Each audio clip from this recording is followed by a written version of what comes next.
Hi everyone, this is Kim, and I'm going to be taking you through the gender bias issue from the Unit 3 section. Now, your spec for gender bias is on the screen in bold. Now, this is the key terminology that you need to be able to use confidently and need to be able to recognise and be able to define those words and possibly evaluate them as well. Gender bias is also a fantastic issue for lots of other sections in psychology, so it's one that you really want to get your head around because it's a really helpful one for you to use moving forward. So let's dive in. I want to tell you a little story first, if I may, which was told to me by a friend. And what I thought we would do is use this as some psychology in action, a little bit of personality assessment, a little bit of practical psychology. So I'll tell you a tale. So my friend told me this about a work colleague. And my friend is a pilot for, I was about to say the airline. I won't say the airline for the story as we move forward, but let's say it's a well-known airline. And they've worked for them for quite a long time. So they've worked for them for about 15 years, maybe even more. And they were telling me about a colleague who was also a pilot. And they were due to fly together. They were on one of the, I'm not sure which one it was, one of the really big jets that was flying out to Hong Kong.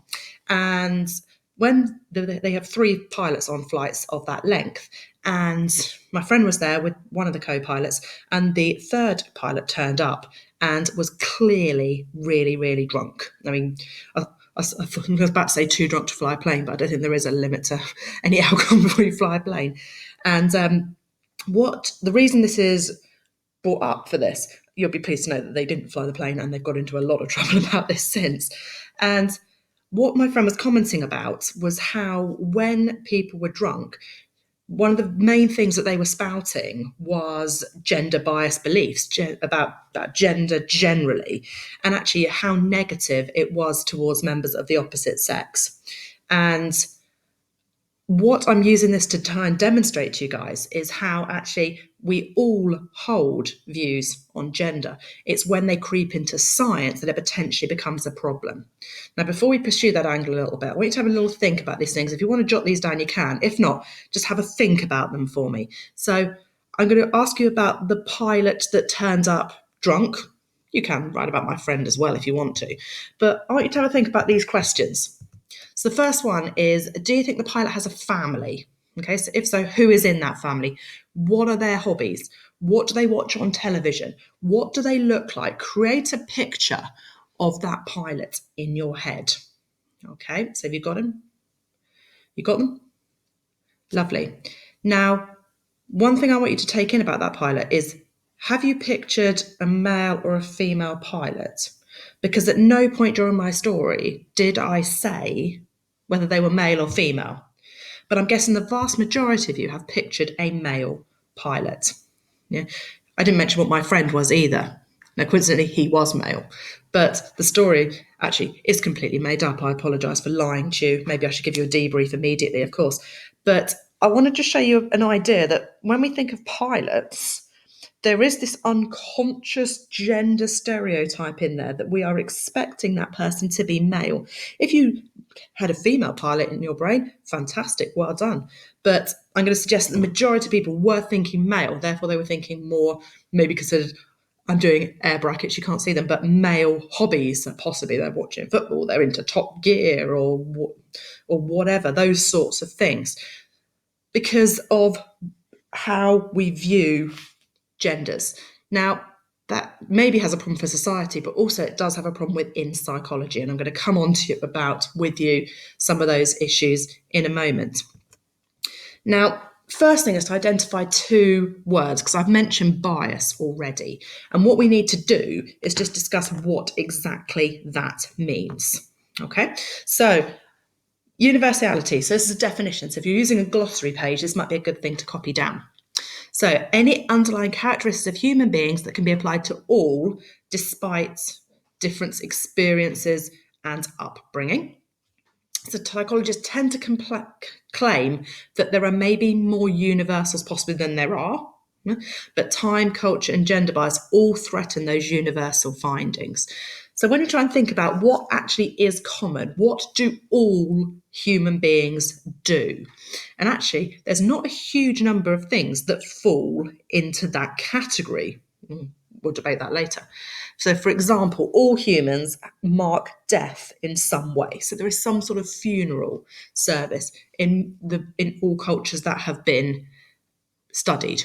Okay, so there are some universals of behaviour. But in psychology, we often portray other things as being universals that may potentially not be, or we may go the other way into a bias. Okay, so bias is so our universals. This is what we're trying to find. We're trying to find these behaviours that are universal, and therefore we can develop theories, for example, how memory works, how people behave, that are going to apply easily to everybody, regardless of their gender, culture, and over time. But what unfortunately often happens is that there is a bias coming through in the work. We're not finding those universals. And so a bias, psychologists are people who, like all of us, possess beliefs and values that have been influenced by society and the historical context they live in. For example, the pilot example I told you earlier on, that bias that was there. Okay. Now, these beliefs are going to have an impact on their research. Okay, we'll talk about what those impacts, what that effect may be later on. But these biases may be coming through in theories and in scientific research. Now, you'll also look at these in relation to culture, but we today are going to focus specifically on gender. So gender bias is where we broadly are not representing males and females' behaviours and experiences. Okay, now, why does this happen?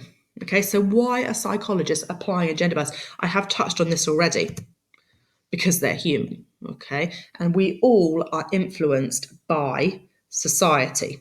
Now, as a researcher, we must attempt to stand back from that. We must attempt to be objective and not being influenced by that subjectivity. But that is, of course, incredibly difficult.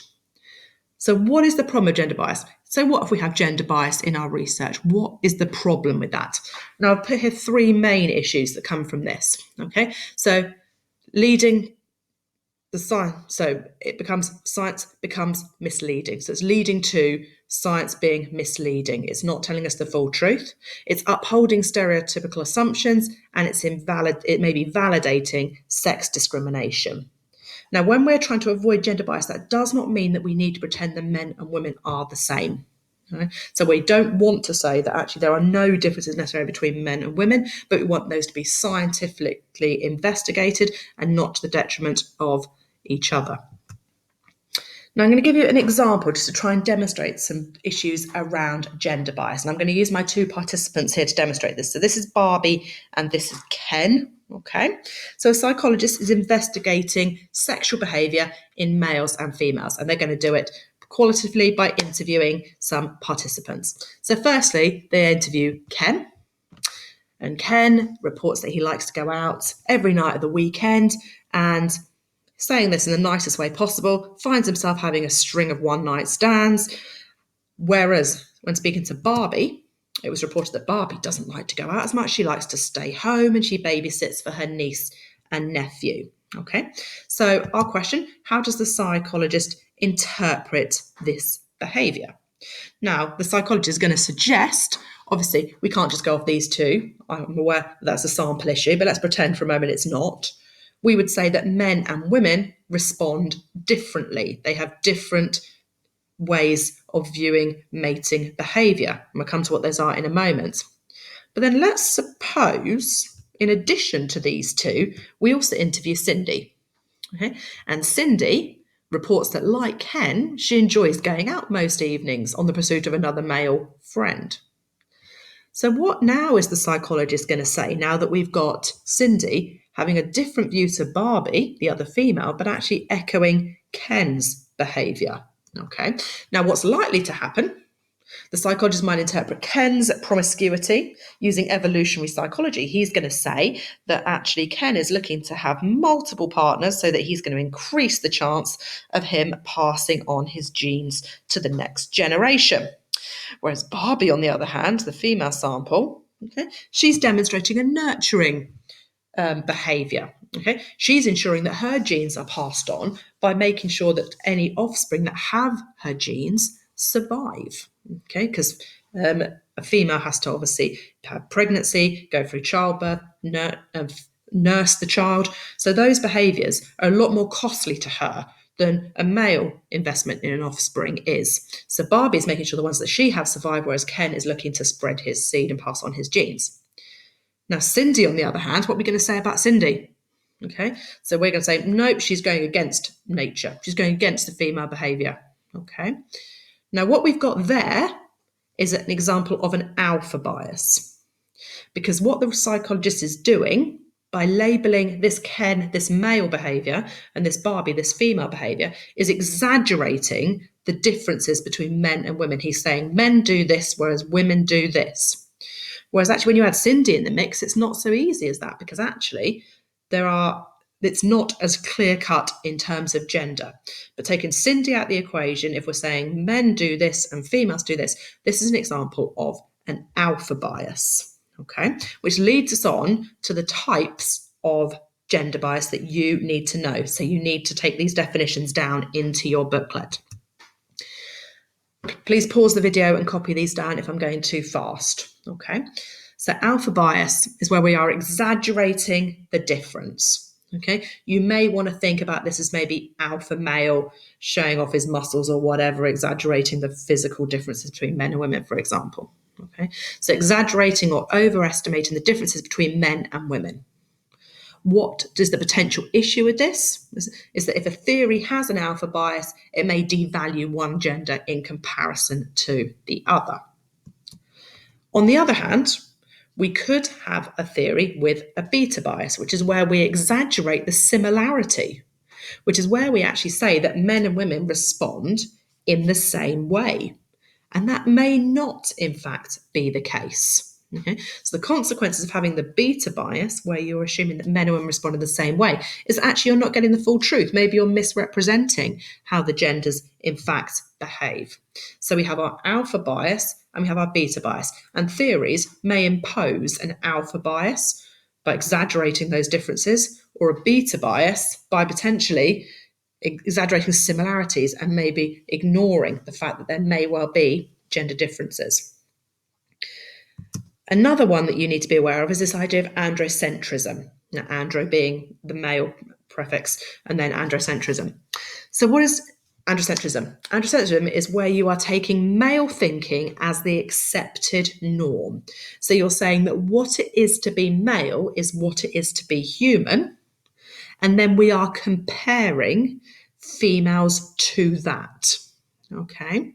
Now, how this can manifest itself in psychology is that psychology as a subject has historically been very male dominated. Okay, come on, I'm going to add a little bit more to that in a second, right? But what the consequences of having androcentrism research, right, is that we have discrimination of females or an underestimating of female behaviour, not full understanding of female behaviour. Now, we have got an opposition to this, which is gynocentrism, but your spec purely requires you to know androcentrism. And a lot of psychology that you are going to study does have a male samples and male researchers. And so we have this androcentrism, and that may be impacting on the research. Okay, which leads me on to giving you an idea just to estimate this male dominance in psychology. Now, we know as a science, as a subject, psychology, we know that we have a potential issue with gender bias. Okay, so why do we still do that? Okay, now in your psychology class, it's likely that you will have more female students than male students. Okay, and then also in our psychology department, there are more female psychology teachers here than males. In university, more female students sit psychology degree than males. But as soon as you get up to the higher levels of psychology, so up to the main researcher levels, men dominate psychology.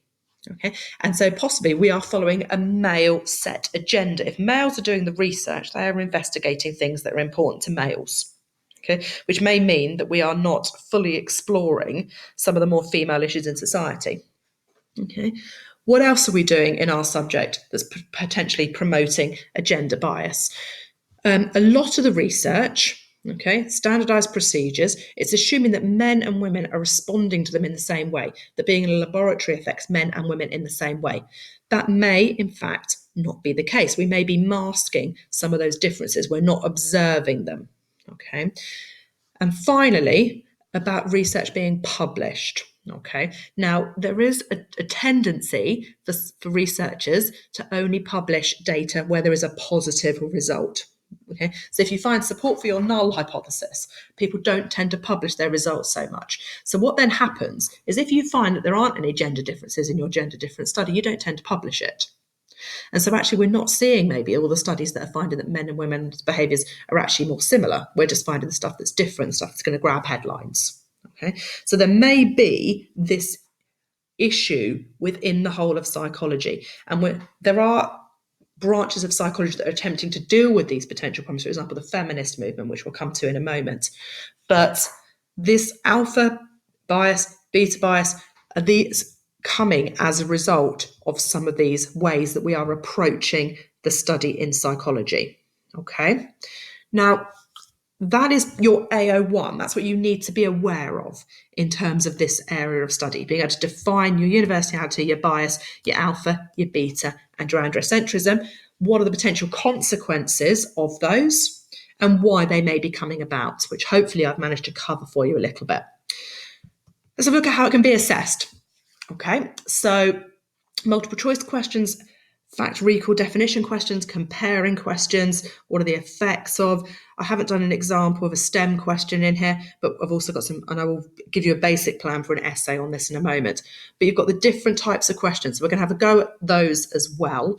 And when we go through them, it may be worth you stopping the video and making your own answer separately. And then I will give you a sample answer that you can use. And you'll see when they're coming up. When you have one, I'd like you to pause the video and on a piece of paper, have a go at writing out your answer. Now we'll start with the multiple choice one. Okay. And then we're going to go on to looking at some examples. So this is the multiple choice question. So which of the following statements best describes the term androcentrism? You can read those through, pick your answer. Pause the video if you want to have a little think about it, and I will reveal the answer now. It's A. Okay, so theories that focus or centered around men. Nice factual questions. Now, you may have seen that on the slide previous to this, it says here, what's the one thing that can help you with answering the slightly more longer term questions? And it's not necessarily having the answers in front of you, it's having some examples. So when you're talking about alpha bias, it's very helpful if you can put in an example of alpha bias, because that can really help you to get in there and describe completely what you mean. So what I'm going to do is I'm going to give you an example that you can use for alpha, one for beta, and one for androcentrism. Okay, but I'm not going to tell you straight away which ones are which. Okay, so I'm going to put the first up on the board. Okay, I'd like you to pause the video, read it through, and decide whether you think that's an example of alpha, beta, or androcentrism. I'm going to show you all three, and then I'm going to come back to them. So have a look at that one first. Pause the video now and read that.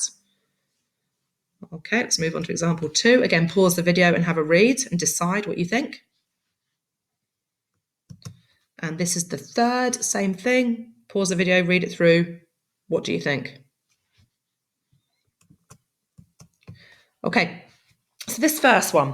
Now, this is going to be very typical of what you're going to see in the rest of your psychology study. So this is a really nice example to use for androcentrism. Okay, the fact that we're using male participants, and then we're saying that females are behaving in the same way. Okay, the psychodynamic view. Okay, this is a really lovely example of alpha bias because it is very much exaggerating the differences that men and women, girls and boys, are developing their personalities, their views of the world in incredibly different ways. So you may argue that psychodynamic theory is possibly guilty of imposing an alpha bias. And the final one, the fight or flight response, saying that men and women respond in exactly the same way. is an example of your beta bias. More recent research has discovered that actually women may be more likely to use a befriend strategy, okay, that you'll look at later on in the course. So there are those examples, and I will use those again in a moment. Let's return to our question list, and we're going to have a go at the green question. So on your piece of paper, copy down that there. So briefly explain what is meant by the term gender. Oh, sorry. Actually, no, I'm going to come back to that one. Let's have a look at the comparison question because we just talked about it.